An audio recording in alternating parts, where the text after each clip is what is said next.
বৰপেটা সত্ৰৰ ভূমি উচ্ছেদ হ'লনে? উচ্ছেদিতসকল এতিয়া ক'ত আছে?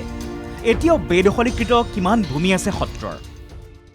মোৰ পিছফালে যদি চাই এয়া হৈছে সেই সত্ৰৰ ভূমি আৰু ইয়াত এতিয়া অমৃত সৰোবৰ আছে আৰু এতিয়া এই যি দেখিছে ইয়াতে প্ৰায় 40 বিঘা ভূমি উচ্ছেদ কৰা হৈছে আৰু ইয়াতে উচ্ছেদ কৰাৰ পিছত এই যি লোক এই লোকসকল এই স্থানৰ পৰা কিছু লোক আঁতৰি গৈছে আৰু কিছু লোকে এই স্থানতে তেওঁলোকে বাসগৃহ নিৰ্মাণ কৰি পুনৰ তেওঁলোকে বসবাস স্থাপন কৰিছে।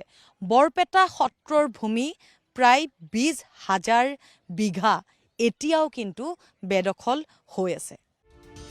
ৰাজ্যৰ চৰকাৰী ভূমি BGR, PGR, সত্ৰ, নামঘৰ আদিৰ বহু ভূমি বেদখল হৈ আছে। আজি চাওক অবিভক্ত বৰপেটা জিলাৰ কিমান ভূমি বেদখল হৈ আছে।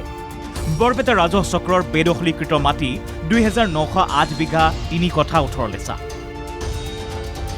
সৰ্থেবাৰী ৰাজহ চক্ৰৰ 3,883 বিঘা 3 কঠা। চেঙা ৰাজহ চক্ৰৰ 570 বিঘা 2 কঠা 2 লেচা। বৰনগৰ ৰাজহ চক্ৰৰ 2,649 বিঘা 2 কঠা 4 লেখা। কলগাছিয়া ৰাজহ চক্ৰৰ 983 বিঘা 4 লেচা। বাঘবৰ ৰাজহ চক্ৰৰ 7,590 বিঘা 2 কঠা। সৰুপেটা ৰাজহ চক্ৰৰ 111 বিঘা 18 লেচা। বজালী ৰাজহ চক্ৰৰ 1,296 বিঘা 3 কঠা 16 লেচা। বিল জলাশয় তথা আৰ্দ্ৰভূমি 3,228 বিঘা 2 কঠা। এয়া মন্দিয়াত থকা বৰপেটা সত্ৰৰ ভূমি উচ্ছেদ হ'ল, কিন্তু সম্পূৰ্ণৰূপে উচ্ছেদ এতিয়াও হোৱা নাই। এতিয়াও উচ্ছেদিতই বাস কৰিছে উচ্ছেদ কৰা সত্ৰৰ ভূমিৰ কাষত থকা চৰকাৰী ভূমিতে। ইয়াতে আছিল সত্ৰঘৰ। সেই মানুহৰ ঘৰবিলাক সেই কাষত যে আছে ঘৰবিলাক সেইবিলাক আকৌ কাষত বনাইছে ঘৰবিলাক। ক'ৰবাত বেলেগ জেগাত আছে, ক'ৰবাত ইয়াতে আছে। আপুনি এই মাটিবোৰ কাৰোবাৰ পৰা এতিয়া যে ঘৰ বনাইছে মাটি কিনিছে নে কাৰোবাৰ পৰা? আমি বনাই লৈছে। আমি এখন আমাৰেই মাটি আছিল ইয়াতে বনাই লৈছোঁ।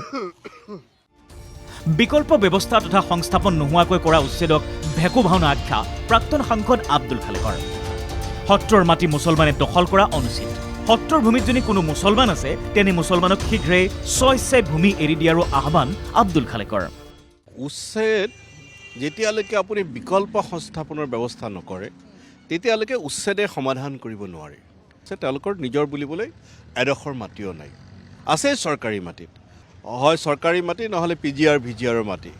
মই সত্ৰৰ মাটি কোনো মুছলমানে বেদখল কৰাটো নিবিচাৰোঁ আৰু মই সকলো মুছলমানক আহ্বান জনাইছোঁ কোনেও যাতে সত্ৰৰ মাটি বেদখল নকৰে আৰু যদি কোনোবা 2-এজন আছেও তেওঁলোকে ওলাই আহিব লাগে।